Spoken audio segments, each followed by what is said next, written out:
আসসালামু আলাইকুম রহমতুল্লাহি বারকাতুহ।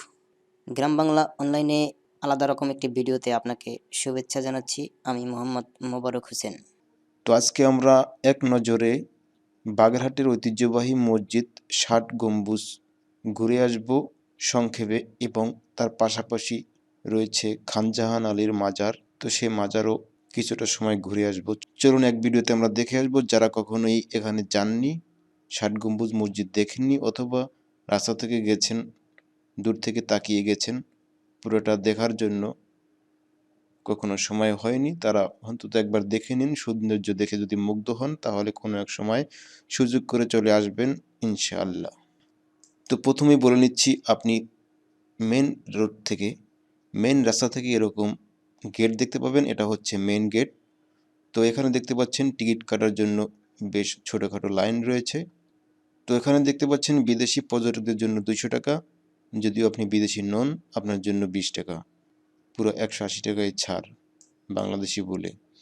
যাই হোক, 5 বছরের নিচে যাদের বয়স তাদের কোনো টিকিট ফি দিতে হবে না, বিনা পয়সায় দেখতে পাবেন। তবে এখানে আরেকটা কথা বলে নিচ্ছি, আপনি নামাজ পড়তে যান বা দেখতে যান, আপনার জন্য 20 টাকা কিন্তু টিকিট কাটতেই হবে। সুতরাং আমরা ধরে নিতে পারি এখানে নামাজ পড়ার জন্য ঢুকলেও আপনাকে 20 টাকা দিতে হবে, ঘুরবেন ভাও, অথবা ঘোরার জন্য আপনি 20 টাকা দিয়ে টিকিট কাটবেন, বাকি সব দেখবেন ভাও। তো এবার আমরা টিকিট কেটে ভিতরে ঢুকলাম। ঢোকার পরে মোবাইলের ক্যামেরাটি অন করে, ভিডিওটি অন করে এইবার একটু চারিদিকে ঘুরিয়ে ফিরিয়ে আপনাকে দেখাচ্ছি। তো তার মধ্যে আপনি দেখতে পাচ্ছেন বিভিন্ন রকমের সিনারি, তবে তার মধ্যে দেখতে পাচ্ছেন 60 গম্বুজ মসজিদ, যার উপরে শুধু গম্বুজ দেখলেই আমরা চিনতে পারি যে হ্যাঁ, এটা 60 গম্বুজ মসজিদ। আসলে গম্বুজ কটি আছে সেটাই হলো দেখার বিষয়। তো চলুন এইবার আমরা মসজিদের দিকে আগাই। তো দেখতে পাচ্ছেন এটা হচ্ছে মসজিদের ফ্রন্ট সাইজ, অর্থাৎ সামনের অংশটা দেখতে এরকম, উপরে গম্বুজ, নিচে ঢোকার জন্য প্রবেশ পথ রয়েছে। এখানে ছেলে মেয়ে নাই, সবাই ঢুকতে পারে, কোনো বাধা নেই। দুই সাইডে দুইটা বড় বৃক্ষ রয়েছে, এটি আমাদের গ্রামের ভাষায় বলে সিরিজ গাছ বা রেন্ডি গাছ। আপনাদের এলাকায় এক এক এলাকায় আলাদা আলাদা নাম হতে পারে। তো গাছ দুটি দেখতে সুন্দর, প্রশংসার দাবিদার। তারপরে আমরা মসজিদের ঠিক উত্তর পাশে চলে আসলাম। এখানে উজু করার জায়গা রয়েছে, আপনি নামাজ পড়তে চাইলে পড়তে পারবেন। তবে উত্তর সাইডটা দেখতে এরকম, এ সাইডেও গেট রয়েছে,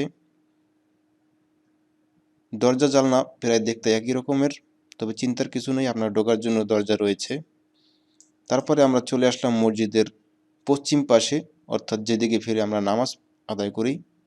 তো এই সাইডে দুইটা গাছ রয়েছে, বেশ লম্বা চওড়া, জানি না এই গাছ দুটির নাম কি।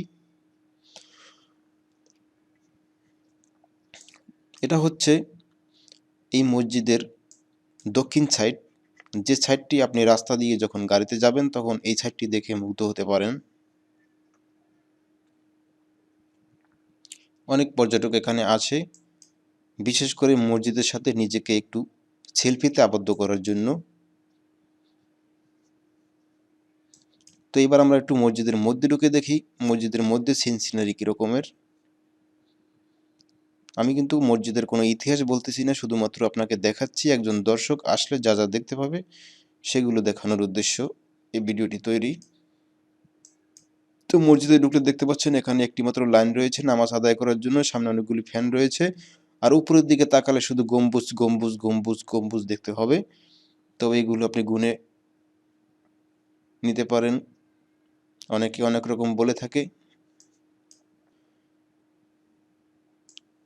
তবে যাই হোক, নামকরণ করা হয়েছে 60 গম্বুজ নামে, আমরা সবাই চিনি। মসজিদের ভিতরের অংশগুলি দেখতে এরকম। এখানে হয়তোবা অতটা পরিমাণ মুসল্লি হয় না, কারণ যেহেতু 20 টাকা দিয়ে ঢুকে তারপর নামাজ পড়তে হবে, তাই লোকজন খুব কমই হয়। মসজিদের মধ্যে এক কর্নারে রয়েছে মহিলাদের নামাজ পড়ার জায়গা,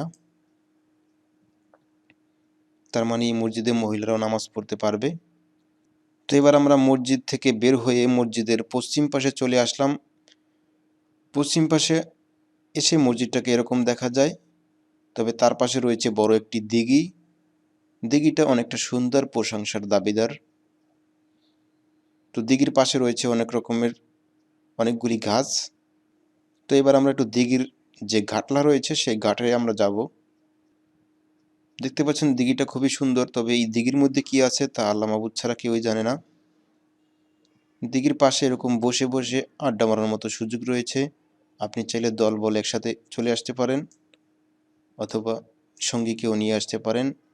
তবে এখানে আরেকটি সুন্দর জিনিস হয়েছে, এই দিঘিতে পদ্ম ফুল রয়েছে, অর্থাৎ আমাদের যে জাতীয় ফুল শাপলা রয়েছে, সেটা শুধু বিলে নয়, সেটা এই দিঘিতেও আছে। তার পাশাপাশি কিছু হাঁস দেখলাম, তার মধ্যে দুটি রাজা হাঁস রয়েছে, দেখতে খুবই সুন্দর লাগে। আপনি চাইলে একটু দেখে নিতে পারেন। এবং শাপলাগুলি ফুটলে হয়তো বা আরও ভালো লাগতো। এই মুহূর্তে সব শাপলাগুলি কেমন জানি মন মরা হয়ে, মন খারাপ করে হয়তো বা বসে রয়েছে পানির উপরে। যাই হোক, এবার আমরা মোটামুটি দেখলাম ষাট গম্বুজ মসজিদের আশেপাশে যে সুন্দর সিনসিনারি রয়েছে। তো মসজিদের ঠিক পূর্ব পাশে, অর্থাৎ গেট থেকে ঢুকেই একটু ডান পাশে একটি জাদুঘর রয়েছে। তো এবার আমরা জাদুঘরে ঢুকবো। এখানে ঢুকতে কোনো টাকা পয়সা লাগে না, চিন্তার কিছু নেই, আপনি ফ্রি দেখতে পারবেন শুধুমাত্র গেটের টিকিটের মাধ্যমেই। তো জাদুঘরে ঢুকেই প্রথমেই দেখতে পাচ্ছেন এখানে ষাট গম্বুজ মসজিদের যে কাঠামোটি রয়েছে, এলাকাটা জুড়ে যেরকম যা কিছু আছে তার একটি কাঠামো দেওয়া রয়েছে, অবশ্যই গ্লাসে হাত দিবেন না। তারপর জাদুঘরে আরও অনেক কিছু রয়েছে, এগুলি এক এক করে বর্ণনা করে আপনার মূল্যবান সময় আমি নষ্ট করতে চাই না। তবে আপনি এখানে আসলে দেখতে পারবেন প্রত্যেকটি জিনিসের পাশেই লেখা রয়েছে কোন জিনিসটি কি, বা এই জিনিসটির বিস্তারিত কি। তো তারপরে একটি দেখতে পাবেন এখানে একটি কুমির রয়েছে, কুমিরটি আসলে মরা, ভয় পাওয়ার কিছু নেই, গ্লাসের মধ্যে আটকানো রয়েছে। এটি হয়তোবা, এটি সম্পর্কেও আমি কিছু বলবো না, লেখা রয়েছে, আপনি দেখে নেবেন যদি কখনো আসেন। বাচ্চারা দেখে খুব মজাই পায়, কারণ মৃত কুমিরের পাশে সবারই যাওয়া সম্ভব। তারপরে উপরে কিছু ছবি রয়েছে, এগুলো ষাট গম্বুজ মসজিদের হয়তো বিভিন্ন সময়ের বিভিন্ন স্মৃতি ধরে রাখা হয়েছে। তবে এখানে ছবি তোলা নিষেধ, তারপরেও কেমন জানি তুলে ফেললাম। কর্তৃপক্ষের দৃষ্টি এড়িয়ে, আশা করি তারা ক্ষমা করে দিবেন। কারণ যিনি আসতে পারবেন না কখনো, তিনি যেন দেখতে পারেন, সেই প্রত্যাশায় এই ভিডিওটি তৈরি করা। আর আপনি যদি এসে দেখেন তাহলে তো অনেক ভালো, কারণ আসার জন্যই আপনাকে মুগ্ধ করার জন্য ভিডিওটি তৈরি করার জন্য আপনি এসে নিজ চোখে সরাসরি দেখে যান। তো আমরা মোটামুটি জাদুঘরে যা রয়েছে সব কিছুই দেখলাম। দেখার পর এইবার আপনার 20 টাকার মেয়াদ শেষ হয়ে গেছে, আপনি 20 টাকার মায়া ত্যাগ করে বের হয়ে চলে আসবেন। আপনি এখন বাড়ি যেতে পারবেন না, কারণ আপনাকে আরেকটি জায়গায় নিয়ে যাব, সেটা হচ্ছে খান জাহান আলীর মাজারে। অবশ্যই মাজার এবং মসজিদের পবিত্রতা রক্ষা করবেন, পবিত্র জায়গা, যদিও কিছু কিছু দুষ্ট লোকের কারণে সেই জায়গাগুলির চরিত্র নষ্ট হয়ে যায়। তো খান জাহানের মাজারের সামনে বেশ দোকানপাট রয়েছে, এখান থেকে আপনি অনেক কিছু কিনতে পারবেন, বাচ্চাদের খেলনা থেকে শুরু করে অনেক জিনিসপত্র রয়েছে। তো মাজারের সামনের গেটটা দেখতে এরকম। তারপরে আমরা মাজারের পিছন সাইডে চলে আসলাম। তো পিছন সাইডটা দেখতে এরকমটা, এখানে পার্কিং করে রাখবেন আপনার গাড়িটি, এবং পিছনে সুন্দর, সবচেয়ে সুন্দর যে বিষয়টি সেটি হচ্ছে এখানে একটি বিশাল আকারে একটা দিঘি রয়েছে। হয়তো অনেকে বলে থাকে এদিকে তো কুমির আছে, থাকলে থাকতেও পারে, আমি দেখি নাই তাই সেই বিষয়ে বলতেছি না। এখানে অনেকে পিকনিক করতে আসে, দেখতে পাচ্ছেন অনেকে এখানে পিকনিকের লোকজন রয়েছে। মাজারের চারপাশে আপনাকে ঘুরিয়ে দেখাচ্ছি, আমি বলার আগে আপনি দেখতে থাকেন। এখানে পুলিশ ভাইরাও আসছে দেখার জন্য, হয়তোবা লা ইলাহা ইল্লাল্লাহু মুহাম্মাদুর রাসূলুল্লাহ এটা গেটে লেখা রয়েছে। তো এখানে কিছু লোক বসে রয়েছে, হয়তোবা কিছু টাকা পয়সা পাওয়ার আশায়। আপনার টাকা থাকলে আপনিও দিতে পারবেন ইনশাআল্লাহ।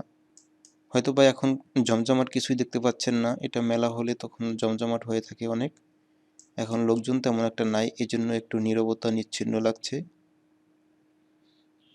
এটা মাজারের একটা সাইড, এখানে মসজিদ রয়েছে নামাজ পড়ার। দেখতে পাচ্ছেন আমি খান জাহান আলীর মাজার, ওখান পর্যন্ত আমি যেতে পারলাম না, একটু দূর থেকে আপনাকে দেখালাম। দুজন লোক বসে রয়েছে, কেন বসে রয়েছে জানি না। ছবি তুলতেও সে নিষেধ করেছে। যাই হোক, আশা করি এবার আপনি সুন্দর দুটি দর্শনীয় স্থান এবং মূল্যবান দুটি স্থান দেখে ফেলেছেন। বাগেরহাটে অবস্থিত, আপনি চাইলে আসতে পারেন। ভিডিওটি যদি ভালো লাগে লাইক কমেন্ট শেয়ার করতে পারেন বন্ধুদের সাথে। তো যদিও আমার এই চ্যানেলটি এই ভিডিও রিলেটেড নয়, ভিডিওটি ভালো লাগলো তাই দিলাম। আপনারও যদি ভালো লাগে, আপডেট সব ভিডিওগুলি মিস না করতে চ্যানেলটা সাবস্ক্রাইব করে রাখতে পারেন। সেই প্রত্যাশায় আজকের মতো বিদায় নিচ্ছি। আল্লাহ হাফেজ।